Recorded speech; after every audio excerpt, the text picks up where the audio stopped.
Vamos lá, começando aqui nossa segunda aula de introdução ao Novo Testamento 1. Mais uma vez, boa noite, graça e paz, minha irmã. Boa noite, Grostai. Hoje, véspera de feriado, alguns alunos foram viajar, mas estamos aqui, firme e forte, para seguir com a nossa aula, nossa segunda aula de introdução ao Novo Testamento 1. Começamos falando na primeira aula sobre período interbíblico. Hoje vamos dissecar um pouco melhor. Na primeira aula fizemos uma aula introdutória, pincelando os acontecimentos principais que vão influenciar muito a criação do Novo Testamento. E hoje a gente vai dissecar com mais detalhes. Então, hoje a gente vai passear um pouco nos impérios, principalmente no Império Assírio, Babilônio, Medo-Persa, grego. Quero gastar um tempo com relação aos Macabeus, depois a gente vai para o Império Romano. E aí sim, a gente depois vai para o cânon, vamos para os grupos religiosos daquele período, né, para as dinastias. Então aí a gente vai daqui em diante, parte por parte, né, de uma forma um pouco mais profunda. Então, né, vai ser muito legal. Hoje, eu acredito que as informações da aula de hoje serão muito importantes para a compreensão daquela cultura, daquele povo, da influência que acontece no Novo Testamento, né, ali em Israel, mas não só do Novo Testamento, mas a influência que abraça o mundo. Então, tem desdobramentos da história mundial que começaram lá atrás, atingiram aquilo que nós chamamos de plenitude dos tempos, né?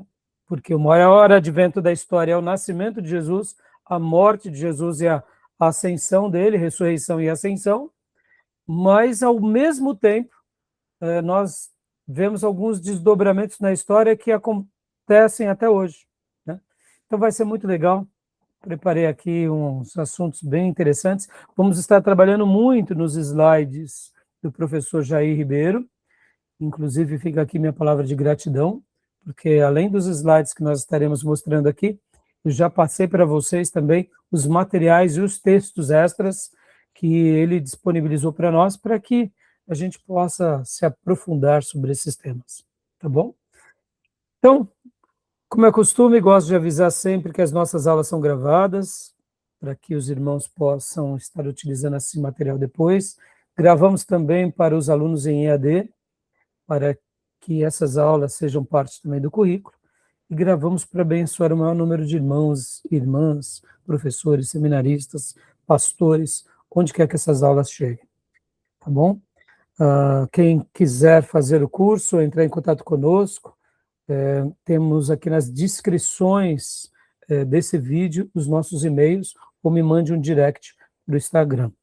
Essas aulas, se você estiver ouvindo em algum podcast, em áudio, saiba que você pode ver essas aulas pelo YouTube, no meu canal, ou pelo Spotify, em aulas de teologia também, no meu nome.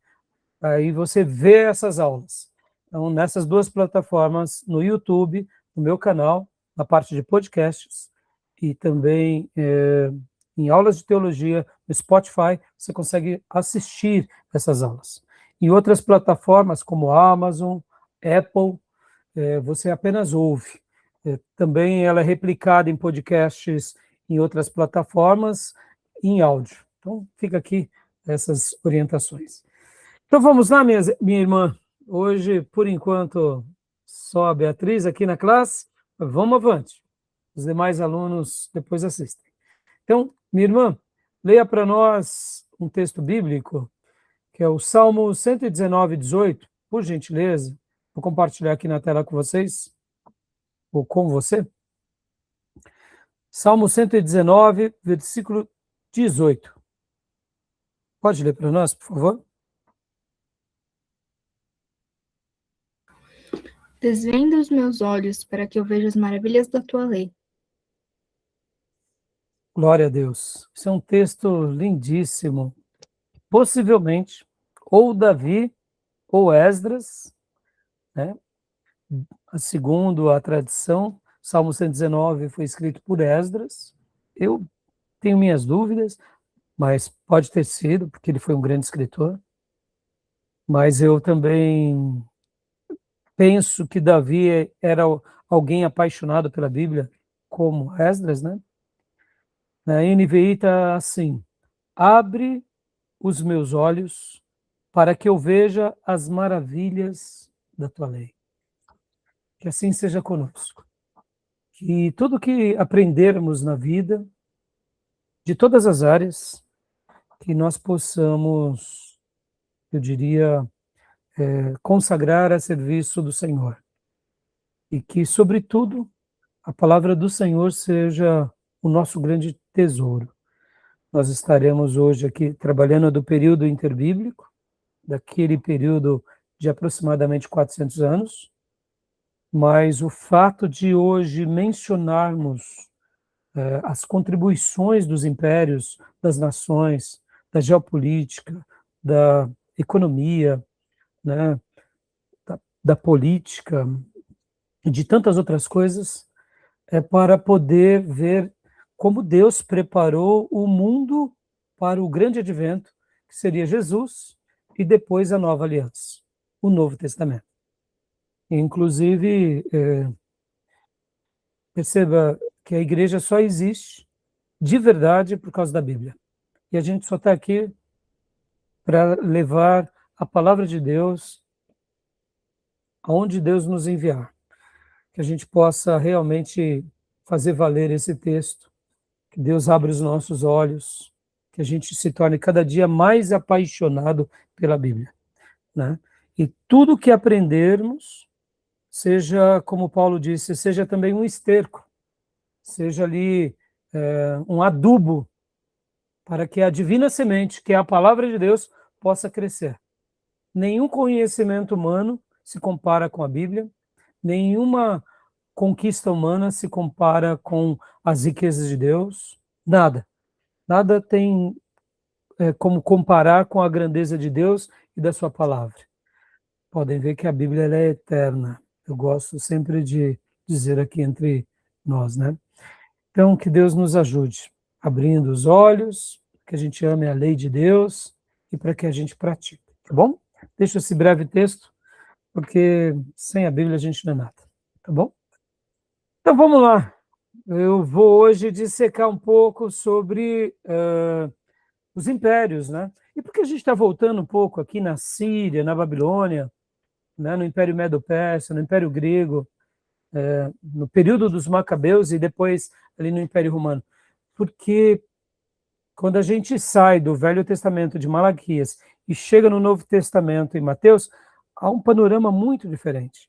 Então é importante a gente compreender todos os desdobramentos e todas as influências para a gente compreender o porquê o Novo Testamento foi daquele jeito, os embates que Jesus teve com os apóstolos, ou melhor, os embates que Jesus teve e os apóstolos com os outros grupos religiosos, com aquele contexto político.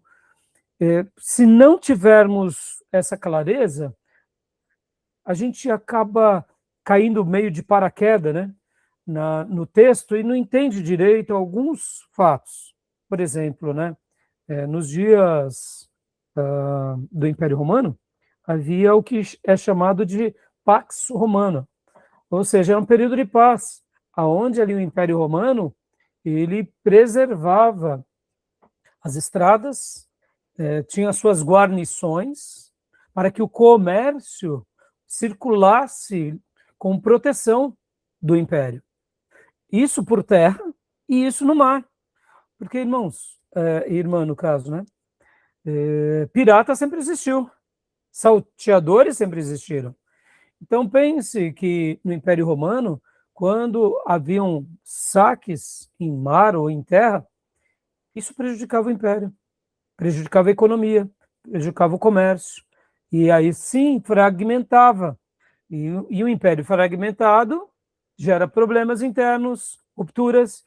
Então perceba que Deus também permitiu com que a paz romana fosse uma bênção na proclamação do evangelho, porque os apóstolos e a igreja pôde seguir levando a palavra de Deus com segurança em qualquer território.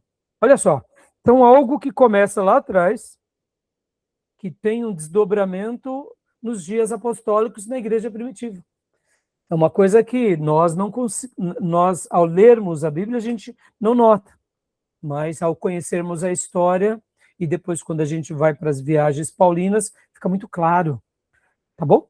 Então, assim, só estou dando esse exemplo, mas são muitos outros. Então, vou aqui abrir para você, minha irmã, o slide do professor Jair, que é o slide que fala sobre o Império Assírio, tá? Império Assírio. Aqui. Vamos lá. Vamos começar com o Império Assírio.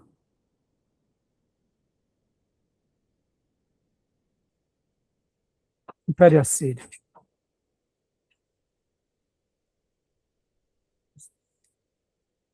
Então, esses slides foram criados pelo professor Jair Ribeiro, né, como eu já mencionei, e a gente vai estar pincelando sobre eles hoje, tá bom?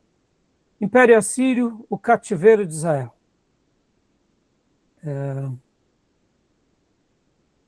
A irmã pode ler para nós? Por favor. Império Assírio, agenda, aspectos gerais, religião, conexões com o Antigo Testamento, contribuições para o Novo Testamento e galeria de imagens. Eu quero destacar principalmente aqui as contribuições para o Novo Testamento. Talvez você fale assim, pastor, mas cativeiro assírio ou o Império Assírio, o que teve a ver com o Novo Testamento? Tem muita coisa que tem a ver. No Novo Testamento existem várias palavras que estão em aramaico, não estão? Lembra? Talita cumi, rabi, né? Tantas outras expressões em aramaico. O aramaico era uma língua que foi desenvolvida principalmente pelo Império Assírio. Enquanto a Síria se tornou um grande império, o aramaico foi difundido como a língua franca. E não só como a língua franca, mas como a língua diplomática. Quando os reinos e impérios iam se comunicar, eles se comunicavam em aramaico. E o aramaico é o irmão do hebraico. Olha que interessante. Mas aí talvez você me pergunta, mas a Síria, pastor, ela já existia há muitos séculos. Mas nós estamos falando aqui do Império Assírio, do Neo-Assírio, porque a Síria antiga, ela ali nos dias da Suméria, ela usava o acadiano. Lembra que nós estudamos em geografia bíblica, irmã, sobre a Suméria, ali os reinos da Mesopotâmia, né? Uruk, Babilônia, própria as cidades ali, e os zigurates, etc. e tal, ali usava-se muito a língua acadiana. A língua acadiana ela é escrita em cuneiforme, é uma língua mais, vamos dizer assim, mais da elite. Já agora, depois, no Império Neo-Assírio, que é aqui logo depois, né, do Império Egípcio, quando a Síria ela tem essa retomada novamente, ela protagoniza o aramaico, a língua como língua franca. Interessante, não? Um detalhe, parece que não tem a ver, mas tem tudo a ver com aquele pano de fundo, né? Com a divulgação até mesmo do evangelho, porque assim como nós temos o português de Portugal e o português brasileiro, que são muito próximos, né? Mas tem coisas peculiares, mas vamos pegar uma língua próxima do português, que dá para a gente entender um pouco, né, sem muita dificuldade, que é o espanhol. O espanhol, né, por exemplo, dá para a gente entender um pouco, mas é uma outra língua. Quando a gente compara o português com o hebraico, português com mandarim, português com japonês, aí são línguas totalmente distintas, né? Então perceba que até o mundo, a língua fazia parte, tá bom? Então a gente vai dissecar aqui, principalmente as contribuições. Leia para nós, Fia, por gentileza. Aspectos gerais. Origem. A primeira menção da Assíria na Bíblia é extremamente antiga, dos descendentes de Assur, filho de Sem, neto de Noé. Gênesis 22, 10. Sucessivas dinastias desde 1600 a.C. A Síria e Babilônia tinham um idioma comum, conhecido como acadiano. Nínive tornou-se capital do império sob Sargão II. Então, Nínive já era um reino e se torna império com Sargão II. Né? Como eu disse, no mundo antigo, lá na Suméria, ela já existia, a Babilônia já existia, os acadianos já existiam. No entanto, aqui nós estamos olhando para essa Nínive aqui mais recente, né? Então, pode ver que são histórias muito antigas, tá bom? Tudo bem? Alguma pergunta, Fê? Alguma pergunta? Dúvida? Não. Então, pode prosseguir. Religião. Tipo característico. Panteísmo. Principais deuses. Assur, deus fundador da nação. Anu, que é o deus dos céus. Bel, que é Baal, senhor dos deuses. Ea, deus das águas. Sim, deus da lua. Shamash, deus sol. Istar, rainha das estrelas. E Nebo, deus da sabedoria e da arte de escrever. Era o deus protetor e patrono dos governantes assírios e babilônicos. Isaías 46, 1. Olha que interessante aqui. Anu, o El, Deus dos céus. Pode ver uma semelhança à palavra em hebraico, né? Então, era uma religião panteísta que adorava vários deuses, né? Como a maioria dos povos, tá bom? Continuando aqui. Cativeiro assírio, por favor. Conexões com o Antigo Testamento. 732 a.C., reinado de Peca, o rei assírio Tiglat-Pileser III, invade o norte de Israel e deporta parte de seus habitantes. Segundo Reis 15, 29. Isso. Isaías 7, 8. Ótimo. Inclusive, só um detalhe, né? Lembrando que um dos maiores expansionistas, ou seja, aquele rei que expande o seu território, é Tiglat-Pileser III. Ele é considerado e lembrado na história do Império Assírio como esse rei expansionista, imperador expansionista. É aquele que consegue expandir o reino, tá bom?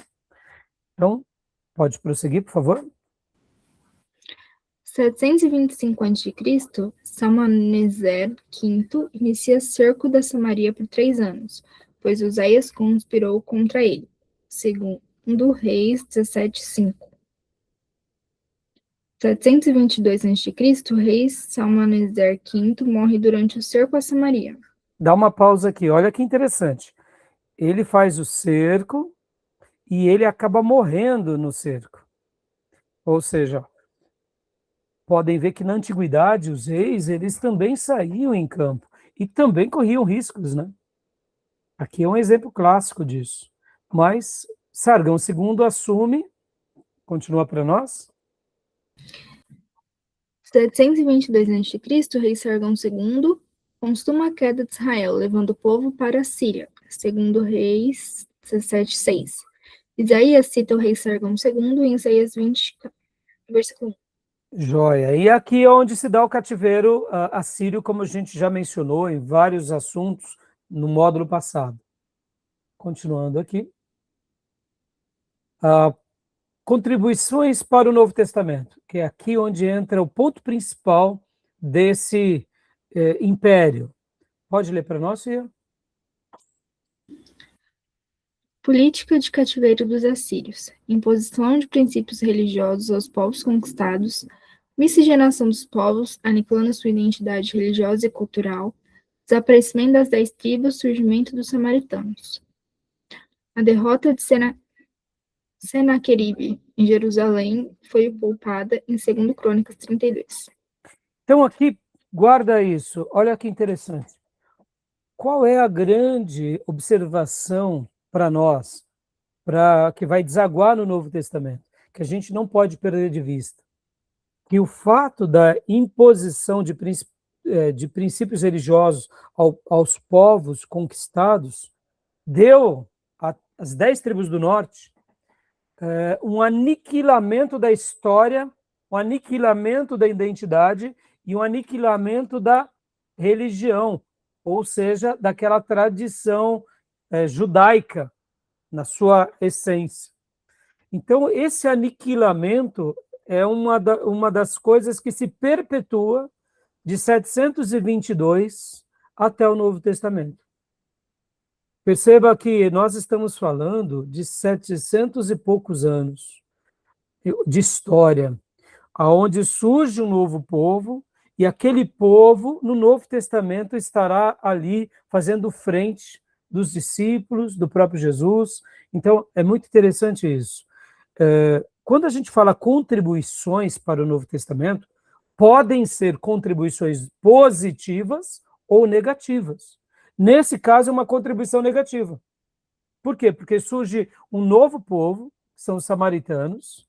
Esse povo, ao invés de eles voltarem às práticas dos seus antepassados, a influência do cativeiro assírio desfiguraram eles e fizeram com que eles agora, mesmo depois de tantos séculos, se mantivessem naquela tradição. Então aqui é uma mensagem bem interessante para nós. Podem ver que a tribo do norte, ou melhor, a tribo do sul, foi preservada. Senaqueribe é derrotado, Deus dá graça ao rei de Judá, mas ao mesmo tempo por um prazo, por um tempo, né? Porque ainda não tinha, vamos dizer assim, o povo do sul ainda não tinha, o cálice da ira de Deus não tinha transbordado, tá bom? Então, esse é uma das contribuições assim que a gente não deve perder de vista. Tudo bem, Fia? Certo? Alguma pergunta? Não, pastor. Deu para compreender muito bem o quanto isso foi prejudicial, né, para aquele povo. A gente já trabalhou bastante sobre essa questão, né? Sim. Bom, esse achado arqueológico, o Prisma de Senaqueribe, registra, né, essas histórias de Senaqueribe, tá bom? Então, vamos continuar aqui. Aqui mostra um pedaço do que foi o Império, né, assírio. Olha que interessante aqui. A Assíria antiga, daqueles períodos da Suméria antiga, dos reinos da Mesopotâmia, ali nos dias um pouco antes de Abraão, pode ver que em verde escuro, essa era a Nínive antiga, né? Pode ver, ou melhor, a Síria antiga, pegando essas regiões, Assur, Eiruk, deixa eu só aumentar aqui, não, Calu e Nínive, né? Aí aqui, no caso, de 1244 a 1208, foi quando aqui em verde um pouco, no intermediário, né, no verde escuro, está aqui esse pedaço, é agora que quando já vai se expandindo a Assíria, pegando toda essa região onde eu estou mostrando.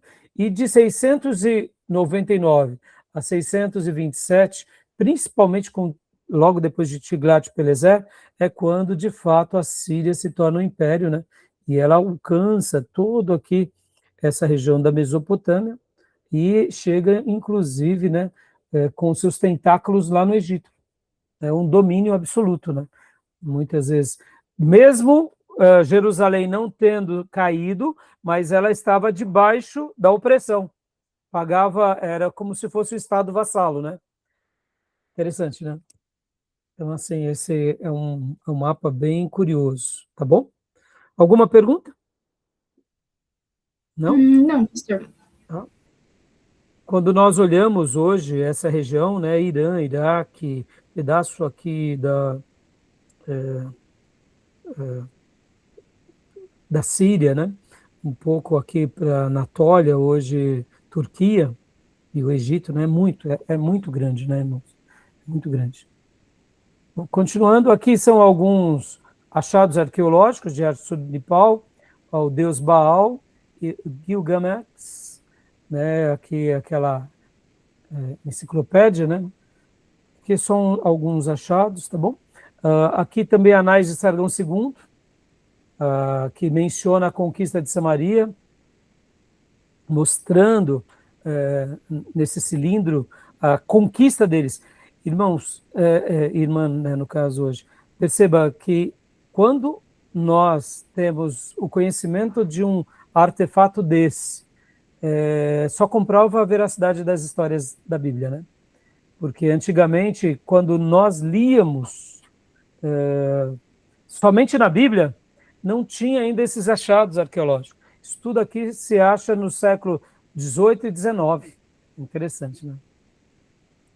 Bom, aqui é uma foto, um desenho montado, é claro, né? Não existia foto naquela época, mas aqui seria uma reconstrução do Império Assírio. Não parece uma cidade moderna, né? Quando olhamos, eu sei que aqui está um rascunho apenas, dá para você ver a escala, que é uma pessoa, né, nas margens do rio, um barco, né? Mas olha só, uma construção suntuosa, né?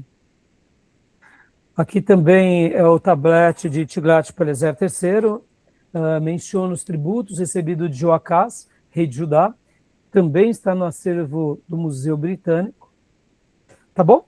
Então, a maior contribuição aqui, de fato, é a criação do povo samaritano e, de fato, o que vai representar para o Novo Testamento o povo samaritano. Tudo bem? Alguma pergunta, minha irmã? Alguma dúvida? Não, Podemos pastor, prosseguir? tranquilo. Eu vou Sim. até abrir aqui o outro material do professor. O professor Jair, ele disponibiliza essa apostila, que é muito legal, Impérios da Mesopotâmia, Mesopotâmicos, né? E aqui também ele traz com mais detalhes, fica à vontade para ler, porque aqui é muito legal. Eu quero só destacar agora aqui, a página 11, aqui, olha, deixa eu aumentar um pouco aqui.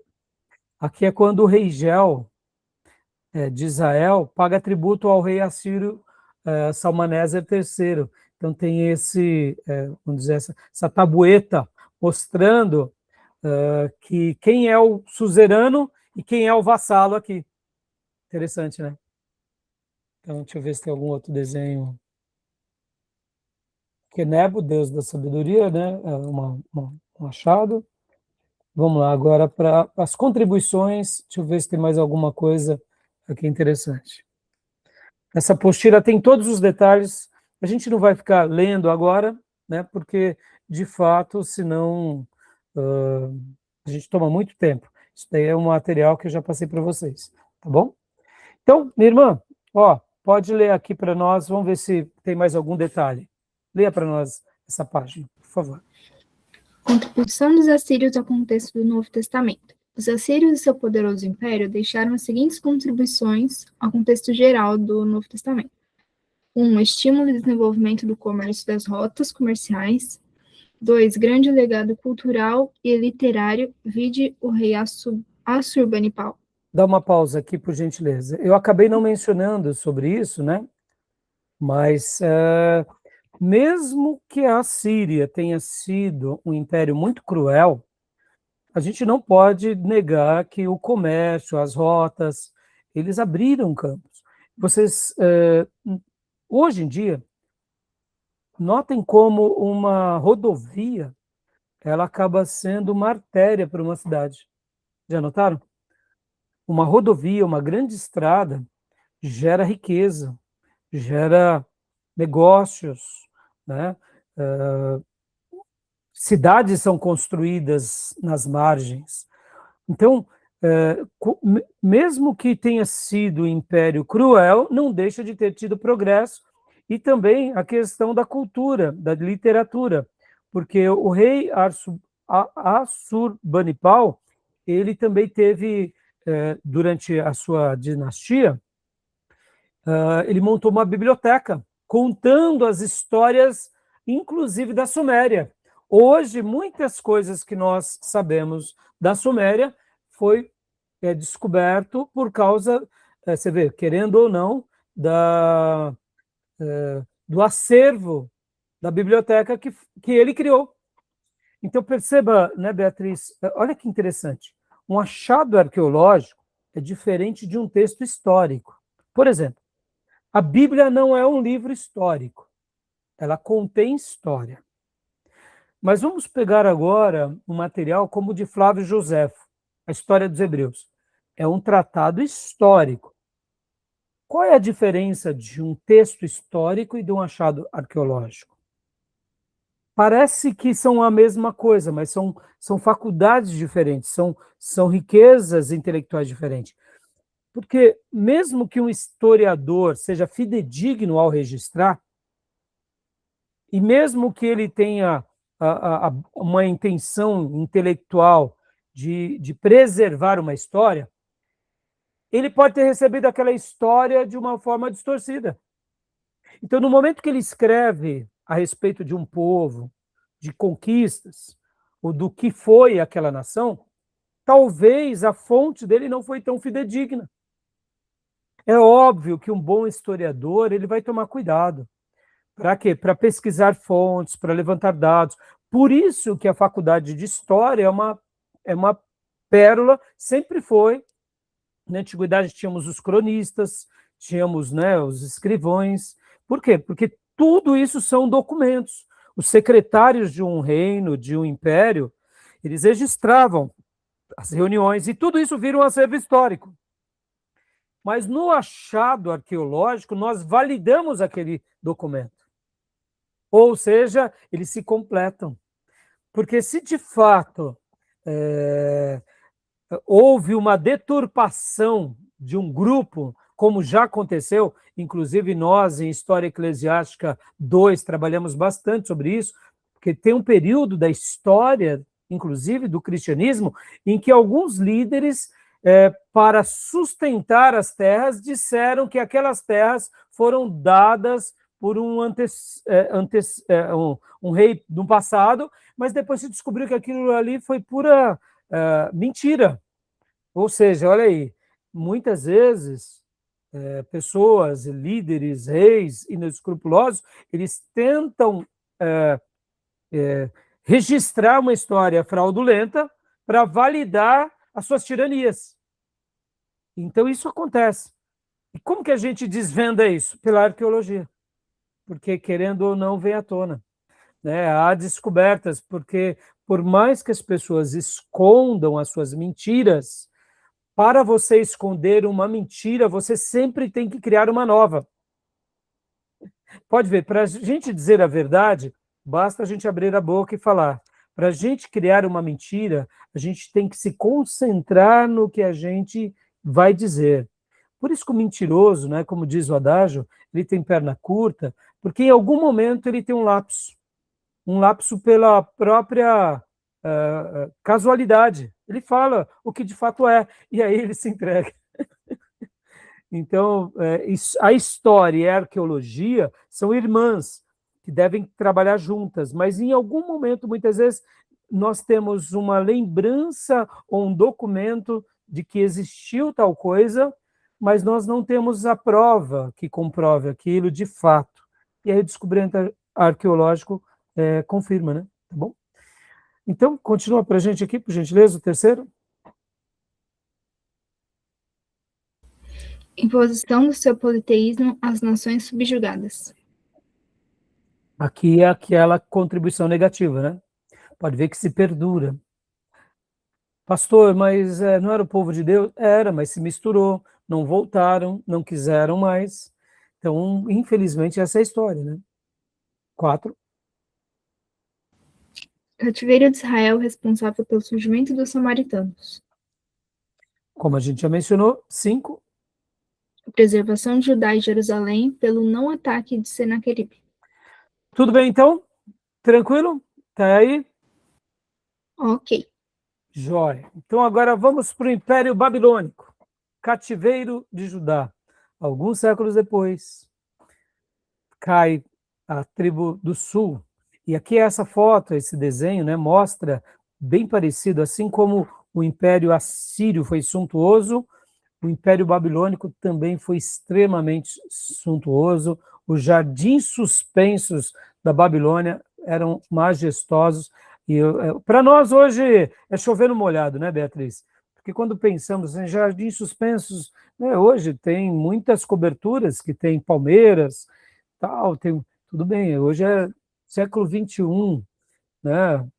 Depois de tantas descobertas, né, na engenharia, hoje nós temos muitas coisas, mas naqueles dias, você ter um jardim colocado sobre um castelo, não era algo comum, árvores, né? Então, assim, a gente percebe como era glorioso no sentido humano, exuberante, né? O Império Babilônico, tá bom? Então, vamos ler um pouquinho, por favor. Império Babilônico, agenda, aspectos gerais, religião, conexão e contribuições. Isso. Por gentileza.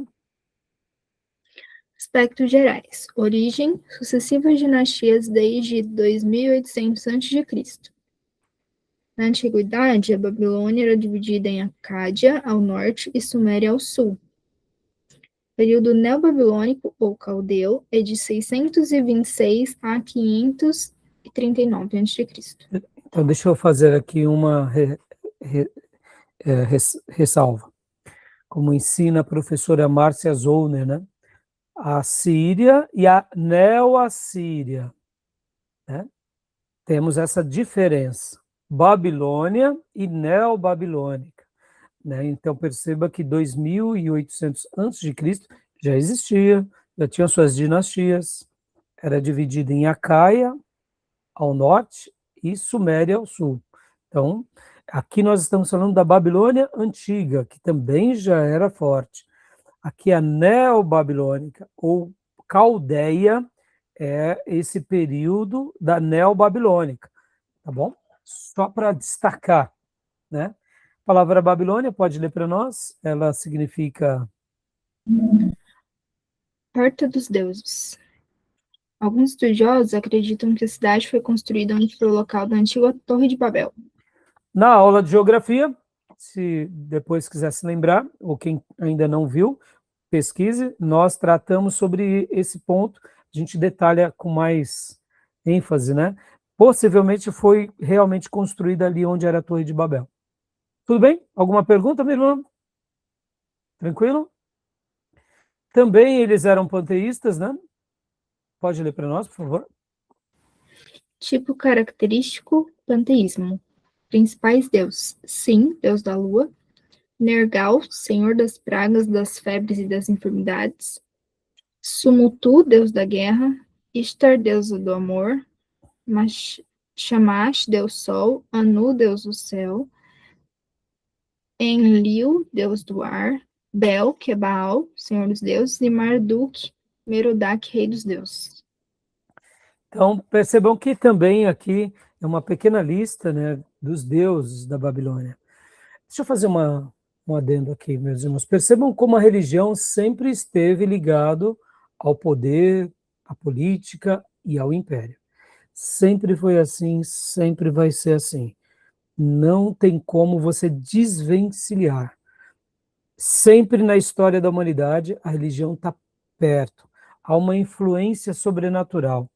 Mesmo hoje, com todo ateísmo, com todo ceticismo, né? Não importa. O poder emana de duas autoridades, ou de Deus, ou daquilo que se opõe a Deus.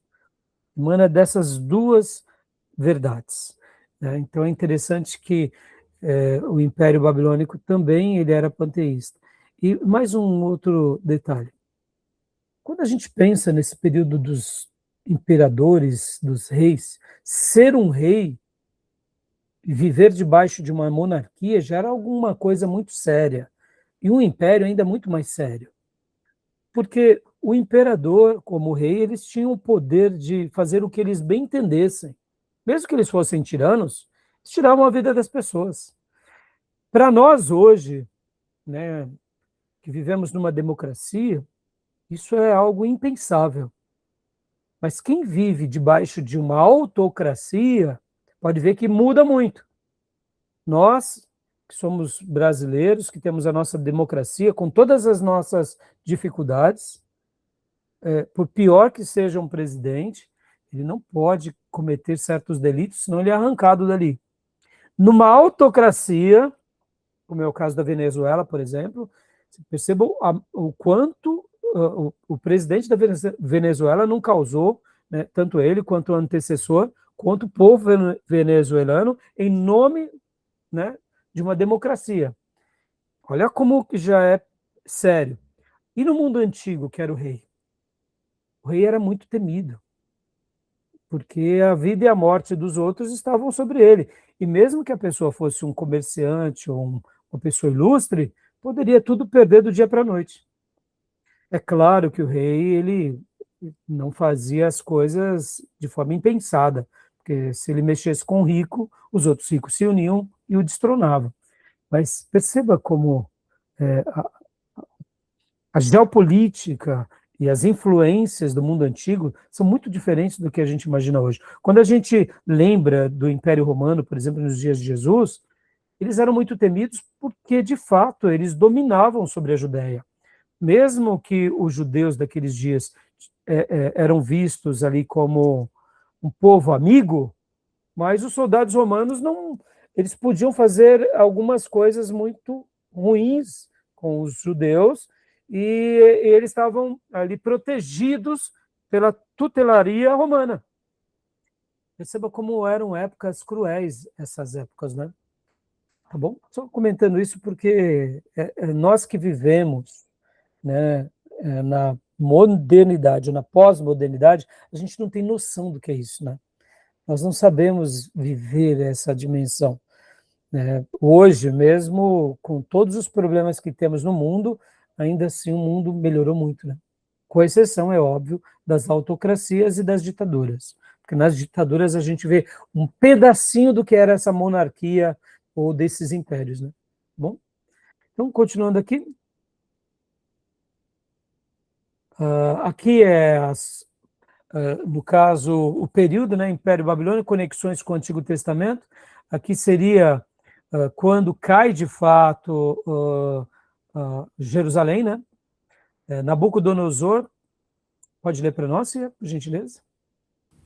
Cativeiro de Judá. Segundo Reis 24, do 1 ao 7, a primeira invasão. Segundo Reis 24, do 8 ao 16, a segunda invasão. Segundo Reis 25, do 1 ao 11, a terceira invasão. Fornalha ardente, em Daniel 3, 13 ao 25.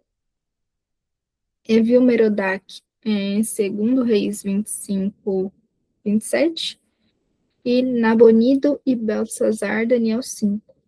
Inclusive, em geografia bíblica, nós trabalhamos bastante sobre os achados arqueológicos, porque como a Bíblia fala, né, que, de fato, o Império Babilônico cai com Belsassar, historicamente só tinham documentos falando que o rei era Nabonido, o imperador da Babilônia. E aí, durante muitos séculos, foi questionado, porque a Bíblia registrava Belsassar. E aí nós temos achados arqueológicos mostrando que Nabonido, ele acaba saindo do trono e deixa Belsassar como o príncipe regente, né? Como aquele que cuida da Babilônia durante muitos anos e cai com ele. E os achados arqueológicos mais recentes comprovam, mostrando mais uma vez a veracidade da Bíblia, né? Aqui tem o cilindro da conquista de Jerusalém, está na faculdade de Yale, nos Estados Unidos, né? Ou melhor, eu acho que é isso. Tá bom? E aqui, alguma pergunta desses fatos, né? A gente já trabalhou isso em Antigo Testamento, mostrando que a queda da Babilônia não se dá num único momento. 606, 605, 597 e depois 486, e realmente são os momentos, tá bom? Sim. Alguma pergunta, Fia? Não. Não? Vamos lá, prosseguindo. Política do cativeiro, as contribuições para o Novo Testamento. Preservação da identidade judaica, início da diáspora judaica, suprimento financeiro para retorno dos pobres a Judá, surgimento das sinagogas e surgimento do escribismo sagrado que supriu a falta de cópias da Torá. Exato. Então, olha só, queria destacar agora aqui uma coisa que enquanto eu preparava a aula para vocês, né? Assim como o Império Assírio, a maior contribuição é a lembrança do aniquilamento da história, da identidade, da religião, da fé, né, desse povo. Na Babilônia, no Império Babilônico, nós temos também uma contribuição muito grande. Porque, olha só, deixa eu só destacar esse ponto. No Império Assírio, quando você aniquila a história de alguém, você desfigura aquela identidade. Guarda isso, Fia. Olha só. Arrancar a nossa história é nos tirar a nossa identidade. Será que hoje a Igreja de Jesus passa por essa tensão? Será que há um império assírio que tenta destruir a nossa história, a nossa identidade, a nossa religião, a nossa fé, a boa tradição? Perceba. Porque quando a gente perde a nossa identidade, a gente perde a nossa história. Perdendo a nossa história, a gente já não sabe o que é. A gente se amálgama àquilo que vamos convivendo, ou seja, nos tornamos uma outra coisa. Há uma transformação pelo aniquilamento sutil, pela mistura, pela miscigenação. Agora, na Babilônia, olha que interessante. Por causa do pecado de Judá, Deus estava agora fazendo com que algo fosse perpetuado para sempre. Além de arrancar a idolatria e de tirar o pecado, o que sobrou aos judeus lá na Babilônia? Perceba, na Babilônia, na casa dos deuses, pagãos, povo ímpio, cruel, porque não foi porque eles castigaram Jerusalém que eles eram santos, não, eles só foram instrumento de Deus, mas eles eram ímpios.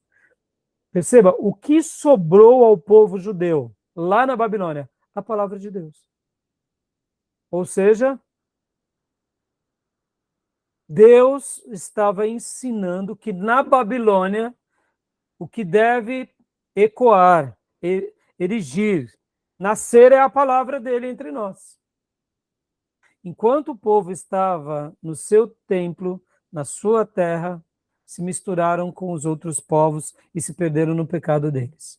Agora Deus dá uma lição para eles na Babilônia, e lá na Babilônia Deus preserva a identidade, mas sobretudo o que sobra para eles agora é a palavra. Não tem mais templo, não tem mais sacrifício, não tem mais festas gloriosas como faziam, só sobra a palavra. Palavra, palavra, palavra, palavra. Aonde? Na casa dos judeus, principalmente começando por quem? Pelos líderes ali que se reuniam em casa. E ali nasce a sinagoga, nasce a grande sinagoga. E olha que interessante, o único ministro oficial que teve voz autoritativa entre o povo de Deus agora foram os profetas. Agora eu pergunto, na tribo do norte, Deus levanta uma escola.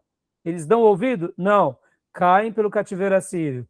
Deus continua levantando profetas, discípulos daquela escola, de Elias e Eliseu, na tribo do sul. Eles dão ouvido como deveriam? Não.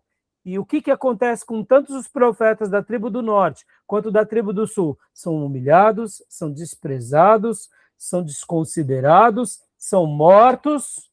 Mas agora, lá na Babilônia, são os únicos oficiais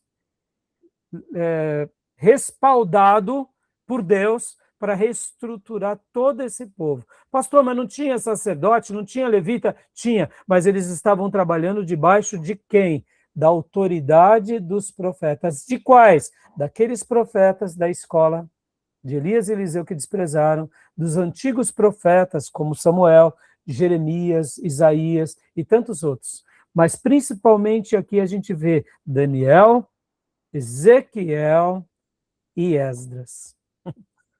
Interessante, não? Aquilo que outrora não valeu nada, agora era o tudo. Agora sobrou apenas o quê?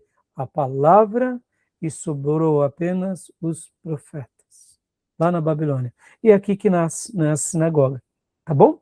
Olha só, então, maior contribuição, palavra, profeta, sinagoga.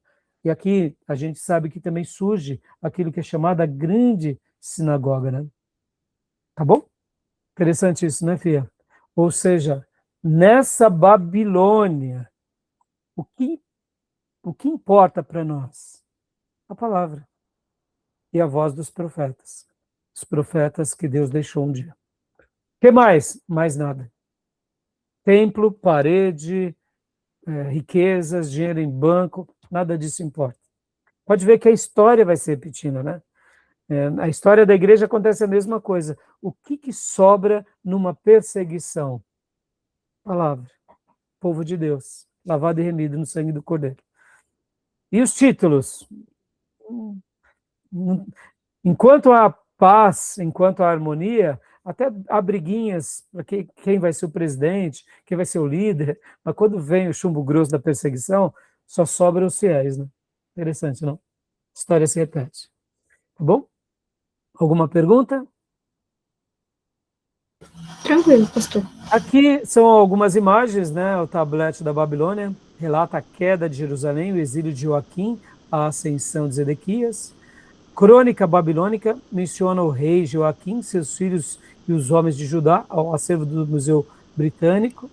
Isso tudo são achados arqueológicos. Aqui é um desenho, né, que mostra esse período, tá bom? Aqui falando um pouco sobre o cativeiro, não vamos ler agora, isso tudo a gente já viu na matéria de introdução ao Antigo Testamento, tá bom? Mas só para passar rapidamente, né? A primeira invasão em 605, a segunda invasão em 597 e a terceira invasão em 586, tá bom? Leia para nós esse slide, filha, por favor.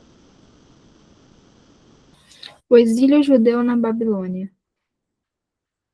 Diametralmente diferente dos assírios. Os exilados viviam em bairros na Babilônia. Podiam permanecer morando juntos, tinham certa liberdade política e religiosa, podiam manter tradições culturais e religiosas, ajudaram a construir edifícios, trabalhavam na agricultura ou comércio, muitos enriqueceram e nunca mais voltaram para Jerusalém, judeus da diáspora. É aqui que nasce, né, o chamado judeus da diáspora. Essa palavra diáspora é dispersão. Então, perceba como Deus sempre quis com que o seu povo fosse aquilo que Moisés tinha dito, uma nação santa, sacerdócio real, povo escolhido entre todos os povos da terra. Se nós não vamos por o amor, nós vamos de alguma outra forma. E aqui é a prova disso. Tá bom? E a história se repete. Isso vale para nós, inclusive, principalmente com a Igreja de Jesus. Quem cumpre essa missão de proclamar o reino de Deus entre a terra de uma forma muito linda é a Igreja. Né? No Velho Testamento a gente vai ver muito pouco isso. Os judeus, eles acabavam se perdendo com eles mesmos. Eram todos os judeus? Eram todos os períodos? Não, claro que não. Olha a escola dos profetas. Muitas vezes um profeta era levado para lugares distintos, né? Pode ver que o próprio Elias e Eliseu têm experiências transculturais. O foco deles era em Israel, né? Principalmente a tribo do norte. Mas Jonas é uma exceção, que vai na marra. Mas mesmo assim vai. Mas a igreja cumpre bem esse sacerdócio, tá bom? Por isso que quando o Novo Testamento mostra que a igreja é o Israel espiritual, tem sentido. Nós somos os israelitas espirituais. Mas se nós ficarmos construindo os nossos templos, a gente também está tão perdido quanto a tribo do sul, nos dias da queda da Babilônia. Tá bom? Então, continuemos aqui. Finalidade do exílio. Consequência direta do pecado, idolatria. Cativeiro, punição e educação. Nabucodonosor, instrumento de Deus para corrigir a idolatria dos judeus. Finalidade do exílio foi punir e educar o povo de Deus, reintegrá-lo no caminho do Senhor e prepará-lo para o advento do Messias. Pastor Enéas, período interbíblico. Obrigado, desculpa, minha irmã. Então, principal finalidade é essa, como disse o pastor Enéas Tonini, tá bom? Profetas do exílio, olha, lembra que eu falei? Quem foram as vozes de autoridade, autoritativas no exílio? Aqueles que um dia foram desprezados. É claro que Daniel não foi desprezado, porque agora eles precisavam de um servo de Deus. Mas os patronos de Daniel lá atrás foram desprezados na tribo do norte e do sul.